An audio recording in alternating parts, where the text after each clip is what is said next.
Assalamualaikum warahmatullahi wabarakatuh. Kembali dengan channel kita Pemuda Berkarya.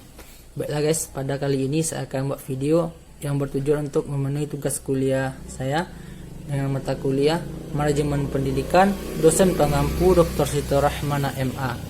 Sebelumnya, nama saya Muhammad Agil, NIM 2119295 dari lokal PAI 3G, Fakultas FTIK. Langsung saja. Pada kali ini saya akan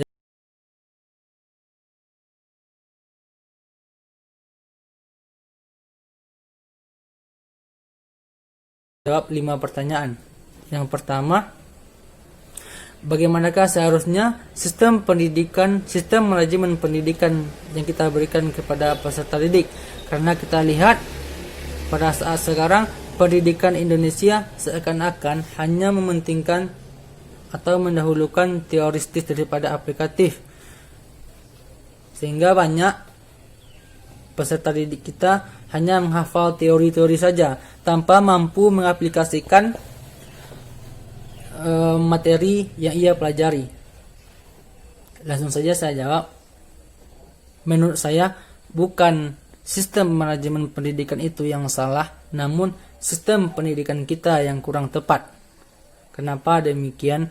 Karena sistem pendidikan kita menekankan peserta didik untuk mampu menguasai materi yang ada, menguasai ilmu yang ada.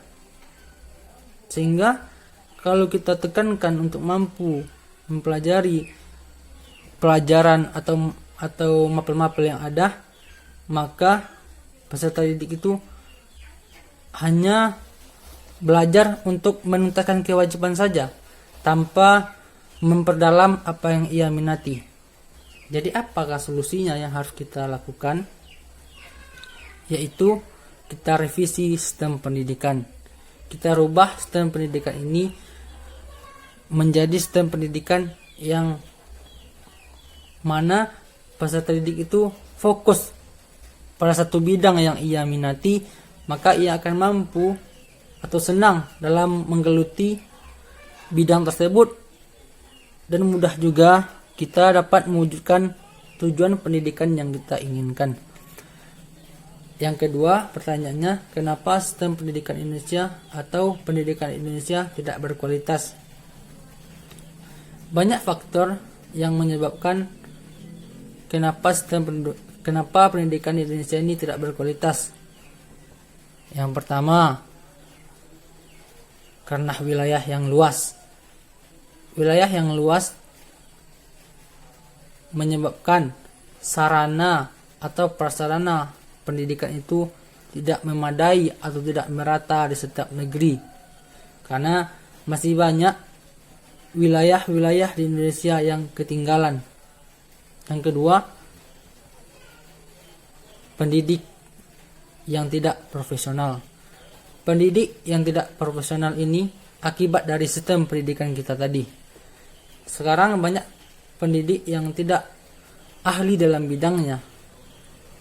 Itulah yang menyebabkan tidak maksimalnya pelaksanaan pendidikan dan menyebabkan pendidikan kita kurang berkualitas. Yang ketiga, ekonomi. Ekonomi adalah hal yang tidak tabu lagi bagi kita. Sebagian besar penduduk Indonesia ekonominya menengah ke bawah. Jadi apakah yang harus kita lakukan agar pendidikan Indonesia berkualitas? Menurut saya kuncinya itu berikan sistem pendidikan yang baik sehingga dapat melahirkan pendidik yang profesional. Ketika pendidik sudah profesional, maka ia akan mampu memberikan ilmu yang baik dan benar dan banyak cara yang ia berikan. Walaupun peserta didik itu memiliki ekonomi yang kurang atau hal lainnya, kalau pendidik itu sudah profesional, maka insya Allah pembelajaran yang ia berikan itu akan maksimal ia berikan kepada peserta didik. Pertanyaan yang ketiga,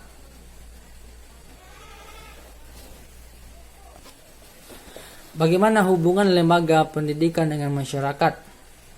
Lembaga pendidikan itu merupakan anggota masyarakat yang berperan penting atau yang ikut serta dalam mewujudkan tujuan pendidikan. Masyarakat merupakan tempat peserta didik untuk mengaplikasikan apa pelajaran, apa materi, apa teori yang mereka pelajari di sekolah. Di masyarakatlah tempat ia aplikasikan. Jadi hubungannya apa? Hubungannya sangat erat. Masyarakat sebagai tempat pengaplikasian, lembaga pendidikan merupakan anggota masyarakat yang ikut berperan dalam pendidikan. Jadi tidak bisa dipisahkan antara lembaga masyarakat atau lembaga pendidikan dengan masyarakat. Karena yang dua ini berkontribusi besar dalam mewujudkan sistem pendidikan atau tujuan pendidikan di Indonesia. Pertanyaan yang keempat, kepemimpinan dapat berperan kuat dalam manajemen pendidikan. Hal ini tidak terlepas dari visi dan misi. Banyak pemimpin yang memadukan visi misinya dengan manajemen pendidikan dan mampu membuat manajemen pendidikan yang baik. Namun ada juga pemimpin yang tidak memadukan visi dan misinya dengan manajemen pendidikan, namun berhasil juga untuk menghasilkan manajemen pendidikan yang bagus pula. Jadi apakah pandangan saudara? Langsung saja saya jawab. Menurut saya, bukan visi misi itu apakah kita padukan, apakah tidak kita padukan, bukan itu yang menjadi hal yang utama kita lihat. Namun sebagai pemimpin tentunya kita taat kepada undang-undang. Sebagaimana dalam undang-undang pembukaan Undang-Undang 1945 alinea keempat, yang di sana dicetuskan tujuan pendidikan ialah mencerdaskan kehidupan bangsa. Maka pemimpin haruslah taat atau mengikuti undang-undang tersebut. Maka dari itu, kenapa ada pemimpin yang selaras visi misinya dengan manajemen pendidikan berhasil maupun tidak? Karena dia ikut undang-undang. Karena undang-undang sudah menjelaskan atau sudah memberikan aturan kepada pemimpin agar mencerdaskan seluruh bangsa dengan pendidikan yang baik dan berkualitas, sehingga mampu menghasilkan SDM yang bagus pula, dapat bersaing di nasional maupun internasional suatu hari nanti. Selanjutnya pertanyaan yang terakhir, dalam lingkungan dinamika ini, manajemen pendidikan ditekankan menciptakan pelayanan yang memuaskan, baik kepada peserta didik, kepada masyarakat, kepada orang tua. Namun pada saat ini kita dalam kondisi pandemi COVID, banyak halangan yang mengganggu terjadinya proses pendidikan. Ada yang jaringannya, ada yang kuotanya. Walaupun kuota sudah diberikan oleh menteri atau pemerintah kepada kita, namun itu kurang bisa menciptakan pendidikan yang berkualitas, karena ada yang jaringannya tidak ada. Sebagaimana kita ketahui, prinsip dari supervisi pendidikan adalah mencegah kesalahan itu terjadi, bukan mencari solusi. Jadi pertanyaannya, bagaimanakah menurut saudara sebagai orang yang terdidik untuk mengatasi hal ini, dan apa yang harus kita lakukan agar pada saat pandemi ini pendidikan itu dapat berkembang atau bersaing di nasional maupun internasional? Baiklah, langsung saja saya jawab. Apakah solusi yang paling jitu pada saat pandemi ini agar pendidikan lancar dan efektif? Menurut saya, pendidik harus bisa mencari taktik atau strategi yang bagus untuk mendorong peserta didik agar belajar efektif dan efisien. Peserta didik adalah tonggak pada saat pandemi ini untuk peserta didik belajar dengan baik dan benar.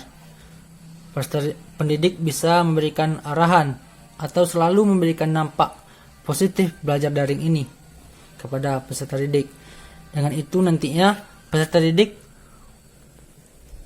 mampu belajar secara efektif, mengembangkan bakatnya di bidang teknologi, bahkan bisa bersaing di nasional maupun internasional.